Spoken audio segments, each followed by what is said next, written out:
శ్రీ గురు గణేశ శారదాభ్యో నమ. వాగ్బలం ప్రేక్షకులకు నమస్కారం.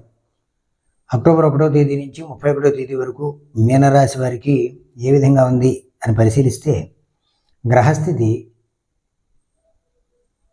మీనంలో శని, కుంభంలో రాహు, కేతు సింహంలోను, గురుడు మిథునం నుంచి కర్కాటకంలోకి 18వ తేదీ, అలాగే రవి 17వ తేదీన తులలో ప్రవేశించడం, అలాగే బుధుడు త్వరలో ప్రవేశం 2వ తేదీన, శుక్రుడు 9వ తేదీన కన్యా ప్రవేశం. ఈ విధంగా గోచార స్థితి గ్రహస్థితి ఉండగా ఈ మీనరాశి వారికి వారాంతం కొంత ఇబ్బందికరమైనటువంటి పరిస్థితి. మొదటి 2 వారాలు సామాన్యంగా నడిచినప్పటికీ కూడా, ఏది ఏమైనప్పటికీ కూడా ప్రభుత్వ అధికారులతోటి, రాజకీయ నాయకులతోటి కొన్ని వ్యతిరేకతలు వచ్చేటువంటి అవకాశం ఉంది. మీ మాట ఎంత చెప్పినప్పటికీ కూడా అవతల వాళ్ళు వినేటువంటి పరిస్థితి కనబట్ల.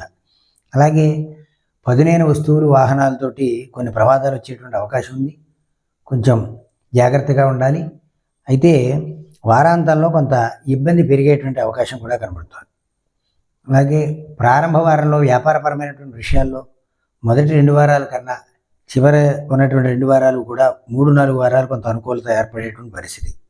అయితే ఆధ్యాత్మికపరమైనటువంటి విషయాల్లోనూ, దైవ సంబంధమైనటువంటి విషయాల్లోనూ మీ ఆలోచన ఒక ఉన్నతమైనటువంటి స్థానాన్ని తీసుకెళ్తుంది.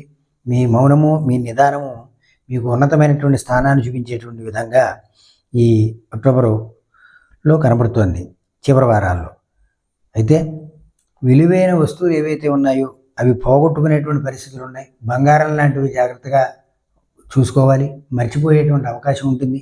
అంతేకాదు స్త్రీలు పట్టుచీరలు లాంటివి కూడా మర్చిపోవడము, లేకపోతే వాటికి ఏదైనా మరకలు పడ్డమో, తద్వారా మీ మనస్సు కొంత ఇబ్బంది పడ్డం, అవి మళ్ళీ వినియోగించుకోవడానికి ఉపయోగం పడలేనటువంటి పరిస్థితుల్లో ఆ వస్తువులన్నీ కూడా తయారవుతాయి.